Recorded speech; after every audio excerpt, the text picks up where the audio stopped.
I would love to do these videos in one take, but I'm not that gifted. I'm not that good. So anyway, my name is Ray, and this is vlog number 3. Um, Talking about lupus and rheumatoid arthritis, and also need to add type 2 diabetes, which I'm all still learning about everything. Um, so I just realized that in my last 2 videos, I didn't describe what type of lupus I have. I have systemic lupus erythematosus. Um, I believe I said it right. Systemic lupus erythematosus. It kind of sounds like halitosis, but it's not. And I don't have halitosis as far as I've been told. But if I do, I apologize. I'm going to ask my doctor. Anyway, I have that as well as rheumatoid arthritis and also type 2 diabetic. So, fun times. Um, I needed to say this. So, when I'm doing these videos, I'm actually giving a lot more energy than I normally would give.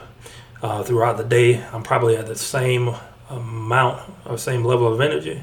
But generally, I start off the day in pretty rough shape. And some days I'm in a lot of pain. Like today, I would say I have average pain. But some days can be rougher than others. Hopefully, I'm on the right path, and I think I am on the right path for treatment of this. I talked about the hospitalizations, a couple of hospitalizations. There's 2 of them. One in September of 2018, one in May of 2019. May of 2019 was when I was diagnosed with lupus, and in June, after meeting with my rheumatologist, I was diagnosed with rheumatoid arthritis. So it's been an overwhelming year and a few months for me. I wasn't hospitalized before the age of 40. It was 39 was when the first time I was actually hospitalized. And this was in 2018. So, going through my life without having hospitalization was pretty good. But it happened. So where am I at now? To be honest, I'm struggling day to day. Both emotionally and physically. And, it's hard to talk to people about this because I think, when you're in public, when you're meeting people, when you're around family, you're not sure how to talk about your struggles. And that could be with anything. But, with chronic illness, it's a whole different ballgame. At least I'm only speaking for me. And I hadn't had to deal with this before. I'm doing my best to try to stay positive, but in the times that I'm alone, I could definitely be down. And, try not to put that on people. So, when I say that, you see people and you ask them how they're doing, generally they say, I'm good, I'm doing fine, or everything's great, and that could be the case. But there could be, someone who's struggling like me. And, as best I can, say, I'm doing good. I'm doing fine. And that's cool and all, but if you don't have someone to confide in, someone who doesn't fully understand what you're going through, it's kind of difficult. And, I say this, you may be in a relationship, you may be married, you may have a significant other, friends, close friends, family, and things like that you're not 100% sure how to talk to them about this because they can't relate. And that it is what it is. And I don't want to impose that on them. I just don't want to. But I would, love to be able to confide with those who may be going through the struggle or who, understands where you're coming from, so to speak. I'm not the same person that I was, prior to me getting ill, me having the symptoms of lupus as well as rheumatoid arthritis because right now, I'm sort of in grieving of my, having good health. Not grieving, but mourning of having good health. And I heard it worded through a video that I watched recently. It's perfect. That's exactly what I'm going through. And I imagine, people who've been in good health for years, take for granted the fact that you're able to do whatever you want. But it's not until you actually lose, mobility, energy, and things like that that you see, maybe I should have did more. Maybe I should have taken advantage of, having coffee with this person, or sit down and listen to this person tell a story about their lives, or, see how their day is going. And, it's something I'm still working on getting past the idea that this is who I am.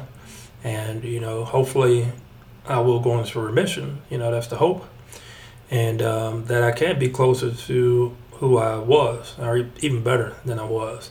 And being able to appreciate the moments. And to be able to appreciate those around me and those that love me. It's hard. It's hard to open up like this. It's actually easier for me to do it on video because there's no interruption. I can just speak. I can spill from the mouth, and that's good. That's good for me. That's what I need, and I'm not sure what you need. Hopefully, you have someone to confide in, people that you can talk to. But anyway, I'm not sure if I told what date it was. Today is Monday, January 6, 2020, and we're already 6 days into the new year. I spent this weekend in particular working on getting more organized than I normally am, and I just want to kind of share with you what I have, and I will go into greater detail as to how I put it all together. But I have a spreadsheet that I keep track of all my doctor's information, as well as a medications list, how many times I refill the medication, RX numbers, preferred pharmacies, and everything. Comparison of labs is very thorough, and it's a work in progress. And I do have a background in administration, so that does help. And hopefully on this journey, I'll be able to help you create something similar, if not a little bit more simple. You might create something more advanced that works for you. But this works for me because I've been in this mindset for some years now. And I'm organized enough. I could do better. But anyway, as soon as I got out of the hospital, I started thinking, the first thing I started thinking was, I need to understand what the heck is going on with me. What do I do about all these, prescriptions and the cost of healthcare, meeting the deductible, the maximum coverage costs, and all these things. In short, out of pocket, last year on healthcare, out of pocket, I would say I spent about $6,000 unexpected expenses, and then on top of that, another $1,000 in medication copays, things like that.